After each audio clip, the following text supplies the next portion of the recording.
conscience nationale, monument et embellissement moderne de Paris. L'art a un rapport intime avec la religion, la philosophie, la justice, l'utile, en un mot avec toutes les facultés de conscience qu'il a pour but de reproduire, de manifester, d'exciter, comme on peut juger de la conscience d'un peuple d'après sa religion, ses lois, son gouvernement, son économie. On peut en juger aussi d'après ses manifestations esthétiques. Et puisque le gouvernement, la religion, les lois, la philosophie, l'art sont en raison de l'énergie de la conscience, on peut conclure de la faiblesse, du retard ou de la corruption des premiers, à l'infirmité, à la décrépitude ou corruption de la seconde. Quel témoignage esthétique notre époque laissera-t-elle aux générations futures? Je ne reviendrai pas sur la statuaire et la peinture prostituée. Je me borderai dans ce chapitre à demander leur signification aux monuments et embellissements modernes de Paris. Il est de la dignité d'un peuple civilisé d'avoir des musées d'antiques. Cela importe à l'histoire, au sentiment de notre progrès, à l'intelligence de l'art, à ces diverses époques, et conséquemment à la nôtre, au sentiment de solidarité avec nos aïeux. J'approuve en conséquence les restaurations de cathédrales, de palais, quand les frais ne sont pas trop élevés, les acquisitions de statues. Mettez ces objets dans vos musées, salles, cours et jardins, ne les mettez pas sur vos places publiques où les monuments nationaux ont seul droit de figurer. Que fait l'obélisque de Luxor sur la place de la Concorde? Il fallait le mettre au centre de la cour du Louvre. Dans l'antique Égypte, l'entrée d'un temple était précédée au moins de 2 obélisques, placés de chaque côté en avant de la porte, comme 2 sentinelles. Quelquefois, entre la porte et les obélisques, se trouvait une double rangée de personnages gigantesques. Or, qu'étaient ces obélisques chargés de hiéroglyphes? Des pierres portant une inscription servant à indiquer l'époque de sa construction, le nom du fondateur, l'occasion de la fondation et toutes ces circonstances, véritable notice du monument, sorte d'abrégé de son histoire, de sa destination, à peu près comme nos inscriptions tumulaires ou comme la table placée au commencement d'un ouvrage, en indiquant la substance et en donnant l'analyse. La destination de l'obélisque n'était donc pas seulement architecturale ou artistique, elle avait un but mnémonique, un caractère positiviste. La forme était celle d'une aiguille, parce que les caractères se lisaient de haut en bas et que l'élévation offrait ici plus d'avantage à l'écriture que la dimension horizontale. Les obélisques étaient couplés comme les 2 battants de la porte, parce que la symétrie le voulait ainsi. Or, voyez le singulier peuple que nous sommes. Nous sommes allés chercher à grands frais, avec la permission du pacha d'Égypte, arabe ou turc d'origine et qui se moque des antiquités, un des obélisques du temple de Luxor. Nous l'avons dressé au milieu de la place de la Concorde, où il fait une aussi étrange figure que ferait un prie-dieu dans la salle de la Bourse. Et nous avons eu grand soin de mettre sur le piédestal de ce singulier monument, d'un côté, une inscription qui indique l'année, le règne sous lequel fut amené l'obélisque. De l'autre, la figure des machines qui serviront à son érection, en sorte que nous avons l'air de l'avoir transporté à Paris uniquement pour nous donner le plaisir de voir comment un ingénieur sorti de notre école polytechnique parviendrait à le dresser. Certes, je n'aimais pas la civilisation française au-dessous de celle des Égyptiens, de Sésostris, mais j'ai peine à me figurer qu'ils eussent été capables d'une pareille ânerie. Quoi, sur cette place révolutionnaire, qui a changé déjà 2 ou 3 fois de nom, où tant de grandes scènes se sont passées, nous n'avons su élever que 2 fontaines mythologiques, assez jolies du reste, et un obélisque égyptien. Nos arts sont du bric-à-brac, nous faisons d'une église un panthéon aux grands hommes, nous inscrivons sur le frontispice de cette église une dédicace usurpatoire, menteuse, car l'église de Soufflot a été dédiée à Sainte Geneviève. C'est la 2e cathédrale de Paris. Par contre, nous refaisons du temple de la gloire parallélogramme imité des Grecs, une prétendue église, la Madeleine, sans cloche, sans chapelle, sans horloge, sans forme chrétienne. L'ensemble de nos monuments dénote un peuple dont la conscience est vide et la nationalité morte. Nous n'avons rien dans la conscience, ni foi ni loi, ni moralité ni philosophie, ni sens économique, mais faste, arbitraire pur, contresens, déguisement, mensonge et volupté. Traversez le pont de Solferino et demandez-vous ce qu'il fait là. Une simple passerelle pour les piétons suffisait. Elle rue épargnait quelques 100 mètres pendant que le jardin des Tuileries est ouvert. Mais le pont est bien bâti, d'une belle coupe et paraît solide. C'est donc un pont pour les voitures. Quel chemin leur épargne-t-il? Aucun. Aurait-il été uniquement construit pour recevoir le nom d'une bataille gagnée par Napoléon III? Ceux qui portent à le supposer, ce sont les 12 socles qu'on y avait aménagés, 6 de chaque côté pouvant recevoir chacun une victoire et en porter le nom. Malheureusement, les victoires qu'on a voulu illustrer ne sont qu'au nombre de 6. Montebello, Palestro Turbigo, Magenta, Malegnano, Solferino. Comment s'est-on tiré de la difficulté? En répétant 2 fois chaque nom sur le monument, c'est risible. On aurait pu tout aussi bien les répéter 10 fois. Cela aurait fait un kaléidoscope. Pourquoi un pont de Solferino et un pont de l'Elma, un boulevard de Magenta et un boulevard de Sébastopol? Pourquoi une rue de Turbigo? On peut me répondre parce que nous avons déjà un pont d'Austerlitz et un pont Iéna, une rue de Castiglione et une rue de Rivoli. Mais pourquoi, sous Louis XIV, n'avions-nous pas une rue de Rocroi, une rue de Denain? Parce que le bon sens disait que pour être logique, il eût fallu avoir aussi une rue de Blenheim. On laissait aux annalistes le soin de raconter les victoires et les défaites. Pourquoi n'en avons-nous pas usé de même? Mon orgueil de patriote est satisfait de lire sur les plans de Paris les rues de Rivoli, de Castiglione, d'Austerlitz et autres, mais peut-être juste envers l'empereur et envers nous-mêmes. Pour être juste envers l'empereur et envers nous-mêmes, pour rendre la leçon efficace, il eût fallu avoir aussi les rues de Trafalgar, de Vittoria, de Leipzig, de Waterloo. L'histoire de Paris était écrite dans les anciens noms des rues et des places. Ces noms, par eux-mêmes, étaient véridiques, sincères, impartiaux, ne trahissant ni orgueil ni chauvinisme. Ne mentant pas, si quelque accessoire venait s'y ajouter, il n'altérait en rien les témoignages antérieurs. Il ne faisait qu'y joindre le sien. L'Arc de Triomphe de Louis XIV prenait le nom de Porte Saint-Denis. Le monument parlait assez par lui-même. Personne ne songea à donner à la rue Saint-Denis le nom de rue de Louis XIV. Ou de Strasbourg ou de Flandre. Ce serait détruire l'histoire que de changer les noms des rues d'Enfer, de Vaugirard, Mouffetard, Saint-Jacques, La Harpe, des Prouvaires et tant d'autres jusqu'à présent respectés. Transportons-nous à la place Vendôme et levons les yeux vers le couronnement de l'édifice. La statue de Napoléon avec le petit chapeau et la redingote grise était belle, non sans majesté, et d'un grand caractère, de plus populaire. Cette statue était vraie, on n'en a pas voulu. Il est certain que Napoléon Ier lui-même, simple, naturel et grand, parfois dans sa vie quotidienne, sous ses rapports vraiment sculpturaux, avait l'amour des costumes et des déguisements, mauvais goût assurément. Mais pourquoi Napoléon n'a-t-il pas adopté au lieu de la pourpre romaine, la chape de Charlemagne, le restaurateur de l'Empire romain, l'intermédiaire entre César et lui? Charlemagne, avec qui Napoléon, soutien de l'Église, vainqueur des coalitions étrangères, eut plus de rapports qu'avec César, conquérant de la Gaule, mais chef de parti, vainqueur du patriarcat, dictateur perpétuel.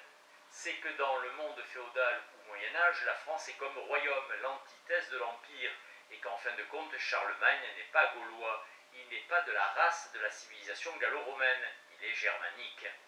Pourquoi alors Napoléon, s'il tenait à affirmer contre le germanisme, la prépotence, la gallo-latine, ne s'est-il pas simplement posé en continuateur d'Hugues Capet, Louis le Gros, Philippe Auguste, Saint-Louis, Charles V, Louis XI, Louis XII, François Ier, Henri IV, Richelieu et Louis XIV? Pourquoi cette contrefaçon de l'Empire romain, cette renonciation à la succession de Charlemagne, à la royauté française? Combien de mensonges, d'inconséquences, de contresens, de non-sens accumulés pour se donner un titre et un costume de fantaisie, et faire de l'art faux, antinational, impopulaire, absurde? On vient de rendre à Napoléon le costume des empereurs romains. Je ne comprends absolument rien à cette restauration. J'ai regardé du mieux que j'ai pu cette incroyable statue. Je l'ai regardée du jardin de Tuileries. Je l'ai regardée de la place même. Je l'ai regardée de droite et de gauche, par devant et par derrière. Et le scandale n'a fait que s'accroître. Contresens, ridicule, fausseté, laideur, tout s'y trouve. Napoléon est représenté en empereur romain, dit-on. Pourquoi pas plutôt en empereur des Français? Que signifie cette allusion au César? Est-ce parce que Napoléon III écrit l'histoire du premier d'entre eux? Est-ce un pronostic, un symbole, un mythe, une espérance? Ce prétendu empereur romain porte le globe surmonté de la croix. De mauvais plaisant, on dit qu'il ressemblait à un homme en déshabillé, tenant son bougeoir à la main et qu'il allait se coucher. Comment cet empereur prétendu romain peut-il être orné de cet insigne qui fut celui de Charlemagne, l'empereur catholique, et de ses descendants? Quel est ce mélange d'empire chrétien, papal et d'empire césarien polythéiste? Car c'est bien pour tout le reste un empereur romain qu'on a voulu faire, à l'instar de ceux dont il nous reste des effigies, cuirasse sur la poitrine, jupe, jambes nues. Ici, la cuirasse bombée semble emprunter aux musées impériaux. La jupe montait trop haut, jusqu'au creux de l'estomac, comme les robes affreuses du Premier Empire donnent à l'empereur la tournure d'un cuisinier. Vu de loin, on le prendrait pour un zouave, à la veste collante par en haut, flottante par en bas, qui se confond avec le large pantalon, au-dessous duquel paraissent les jambes, et la tête emmanchée sur un long cou, comme celle d'un vautour sur son coupelé. La nouvelle statue de Napoléon est un signe du temps. En France, depuis Louis XIV, l'architecture, la statuaire, la peinture ont de plus en plus dépouillé tout caractère de nationalité. Qu'est-ce que la colonne de la place Vendôme? Une très servile imitation de la colonne Trajane. Qu'est-ce que la Madeleine? Qu'est-ce que Notre-Dame de Lorette? Qu'est-ce que Sainte-Clotilde? Qu'est-ce que l'arc de triomphe de l'Étoile et celui du Carrousel? Ce qu'il y a de mieux dans les embellissements de Paris, ce sont, avec les halles centrales dont je parlerai tout à l'heure, les squares d'importation anglaise et les bancs sur les boulevards dont nous n'avons pas non plus l'initiative. En 1858, il n'y en avait point à Paris. À la même époque, je les ai trouvés à Bruxelles, partout. Ici, je prévois une objection. Les Grecs, va-t-on me dire, nous ont laissé 5 ordres d'architecture. Les Romains ont inventé la voûte, puis est venu le roman. Les races du Nord, dont les pignons étaient fort élevés en vue des eaux de pluie et des neiges, ont inventé l'ogive et le gothique. À partir de la Renaissance, on a mis la voûte romaine sur l'entablement grec, et l'on a fait Saint-Pierre de Rome, les Invalides et le Panthéon. C'est bien beau, assurément, d'autant mieux que l'on paraissait être à bout d'art. Que voulez-vous qu'on invente encore? Il n'y a pas 36 manières de filer et de détacher des colonnes, de leur donner une base, un chapiteau, d'élever un dôme ou une cave, d'établir un pont, un aqueduc. Nous nous obstinons à demander du nouveau aux architectes. Ils ne peuvent nous donner raisonnablement que de l'ancien. Après nous avoir fait du grec et du romain, ils nous ont fait du gothique et de la Renaissance. Maintenant que nous sommes blasés sur toutes ces imitations, ils nous donnent de l'oriental à la place de la voûte ronde, ovale ou surbaissée. Ils nous font des oignons, des bulbes de tulipes. Plus nous leur demanderons du nouveau, plus pour nous satisfaire, ils tomberont dans l'irrationnel et dans l'absurde et dans le ridicule et dans le laid. Sans doute, mais que prouve tout ceci? Que son but, une fois rempli, l'utile une fois réalisé, l'art, comme recherche d'expression, doit savoir s'arrêter. Qu'autrement, il dégénère en un enfantillage, que dans le régime actuel, les encouragements fort mal entendus, encore plus inutiles, donnés à l'art sont une mystification. Rendons-nous compte des choses en les prenant de plus haut. Quel est le but de ce grand développement de littérature auquel nous assistons en France depuis le XVIIe siècle? C'est de nous apprendre ceci, qu'un honnête homme doit savoir parler et écrire correctement dans sa langue, s'énoncer avec clarté et précision, et suivant sa profession, être en état de rédiger avec ordre, élégance, un procès verbal, un rapport, une proclamation, formuler et motiver son opinion, soutenir une conversation. S'il est professeur, il doit s'élever plus haut encore, raconter des modèles, les expliquer. Ce point obtenu, dans une mesure suffisante, l'honnête homme laissera aux écrivains de profession la prose et les vers, les romans et les drames, aux professeurs l'érudition, l'archéologie, les annales. À l'occasion, son éloquence naturelle soutenue d'une raison saine et d'une conscience forte saura se faire jour. Il laissera l'art oratoire aux avocats et aux artistes qui ne l'égaleront jamais. Souvent, il arrive que le goût commande d'employer pour tout idéal la vérité nue, l'idée ou réalité pure. Cette règle est surtout de mise en littérature, où le style simple, clair, précis, correct, dépourvu de figures, doit autant que possible former la majeure partie du discours. Il en est de ce style comme de la plastique des Grecs, qui dédaignaient les ornements, et dans les moindres choses brillait toujours de la seule beauté de la forme. Ce style, qui se dissimule en quelque sorte lui-même pour ne laisser voir que son idée, est le plus idéal des styles. C'est celui qui fait la supériorité de Voltaire. C'est aussi le plus difficile à atteindre. Une idée ainsi exprimée est comme un diamant taillé qui, aussi limpide, aussi transparent que l'air, est pourtant facilement aperçu dans ce même air, tandis que la flamme d'une bougie portée au grand jour est éteinte. Il est vrai qu'un pareil style suppose une idée qui le soutienne. Sans cela, on n'a que des mots. Aussi, la plupart des écrivains font autrement, soit impuissance, soit manque d'idées, soit mauvais goût, car la simplicité du style exige plus d'art que les figures et images. Il se livre à toutes les fantaisies, à tous les exercices inimaginables. Ce que je dis est de la littérature, je le dis des arts plastiques, de la peinture, de la statuaire, de l'architecture. Si la valeur décorative d'un monument est de révéler par l'extérieur sa destination, les deux chefs-d'œuvre architectoniques de Paris sont sans contredit la prison Mazas et les halles centrales. Quand on regarde du haut du chemin de fer de Vincennes les longues galeries rayonnantes de la Nouvelle Force avec ses murs sans crépi, ses 1200 cabanons, ses jours de souffrance, ses barreaux serrés, ses promenoirs de 10 mètres carrés, on sent comme un froid au cœur, une constriction à l'estomac.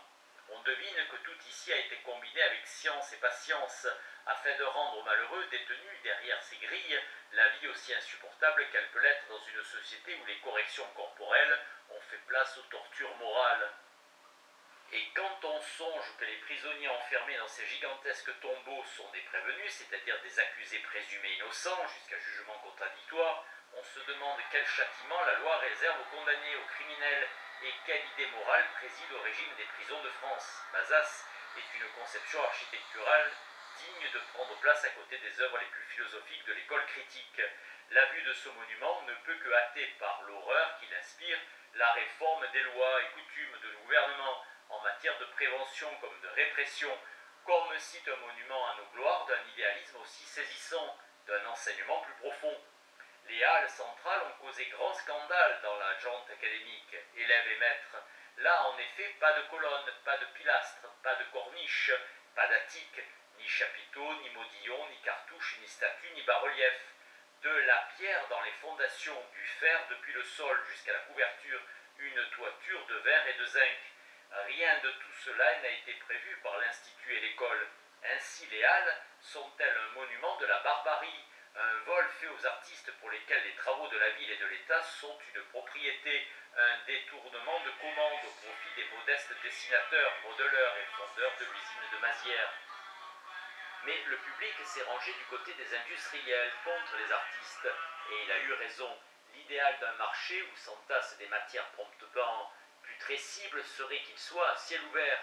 L'inclémence de notre climat ne le permettant pas, le mieux serait que la couverture soit en quelque sorte suspendue par une attache en haut, comme une lampe au plafond. Le point d'appui manquant encore de ce côté, les colonnes destinées à soutenir le toit doivent tenir aussi peu de place que possible. Beaucoup d'air, beaucoup d'eau, tel était le programme utilitaire, sanitaire. L'ingénieur des halles centrales l'a compris. Rien de trop dans son monument. Il n'a cherché que le simple, et il a trouvé le grandiose. Que les académiciens préfèrent un entassement de pierres plus ou moins symétrique, sans air, sans lumière, avec le typhus en permanence, comme dans l'espèce de Bastille ou de prison qui subsiste encore en face de l'église Saint-Eustache, ou les autres marchés de Paris clôturés de murs. Le public sait maintenant ce que peut et doit être un monument d'utilité publique, et il ne sera plus dupe des charlatans de la forme et de l'idéal, sans conscience et sans idée. Le but de l'art est de nous apprendre à mêler l'agréable à l'utile dans toutes les choses de notre existence, d'augmenter ainsi pour nous la commodité des objets et par là d'ajouter à notre propre dignité. La première chose qui nous importe de soigner est l'habitation. La grande affaire est que le peuple soit bien logé, chose d'autant plus convenable qu'il est souverain et roi. Or, la demeure du citoyen, de l'homme moyen, n'a pas encore été trouvée. Nous n'avons pas le minimum de logement, le minimum de salaire. Les artistes demandent des travaux, des palais, des églises, des musées, des théâtres, des monuments. Leur art n'a pas abouti à nous loger, au contraire. Le luxe des bâtiments auxquels ils nous poussent est devenu un auxiliaire de misère. Il faut comparer une ville de Hollande, de Suisse, avec les cités espagnoles ou orientales. C'est là qu'on devinera la destinée de l'art. L'art n'a rien fait des Grecs, des Italiens, des Espagnols, demeurés iconolâtres. Voyez Constantinople, Rome et Naples, pour que l'art accomplisse sa destinée, qu'il atteigne sa dernière limite et remplisse son but, il faut que l'homme ait appris à estimer son âme et sa conscience plus que son corps. Voyez le ménage d'une femme des Pays-Bas et comparez ce ménage avec celui d'un bas bleu ou d'une courtisane. Voyez aussi les villages protestants de Suisse, Vaud et Neuchâtel, et comparez-les avec les villages catholiques français qui les touchent. La liberté, la personnalité, la dignité de caractère qui distinguent les Suisses, les Hollandais, c'est de l'art rentré. Or, cet art-là est fort négligé en France, il faut le dire. Je laisse de côté la question du bon marché dans lequel la vie n'est qu'une servitude.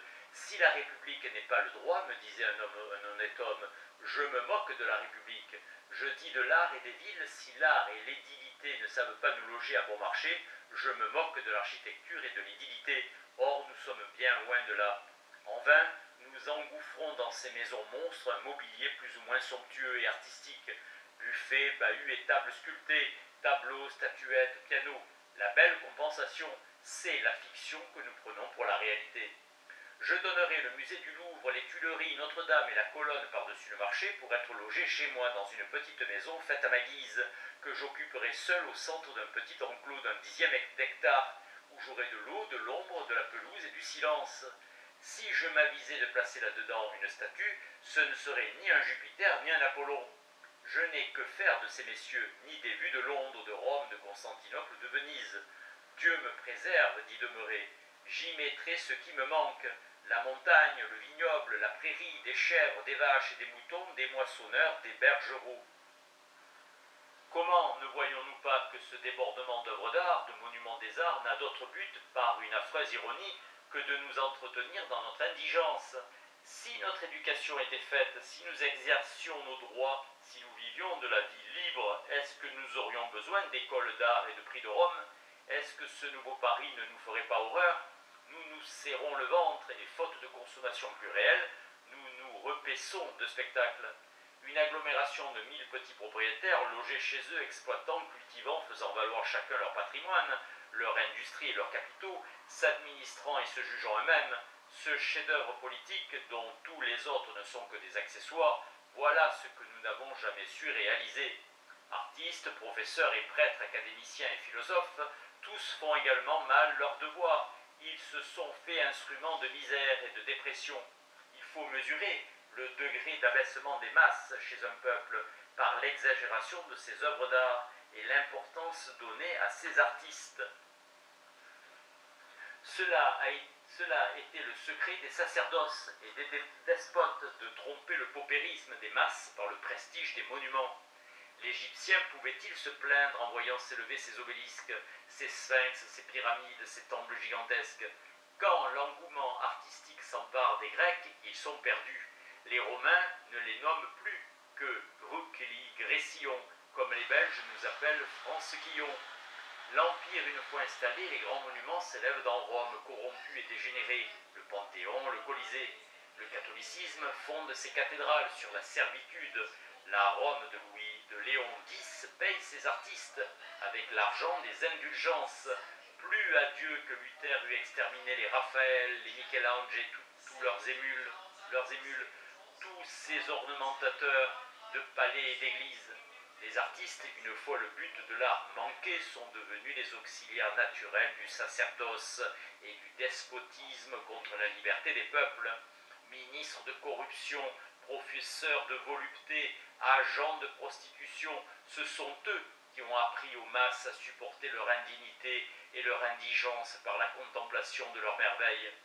Et nous les préconisons comme les premiers des mortels, nous les divinisons, nous les prenons pour chefs et modèles, nous leur donnons quittance de toutes les vertus civiques et humaines, pourvu qu'ils nous flattent, nous amusent, nous chatouillent, pourvu qu'ils nous fassent poser, nous sommes contents. Avec eux, nous avons trouvé le secret de vivre dans une gueuserie superbe, nous avons eu les républicains de la forme, nous avons maintenant les moralistes de l'idéal.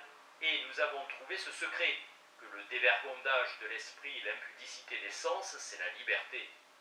Nous nous saturons de romans, de spectacles, de parades, d'exhibitions, de feux d'artifice.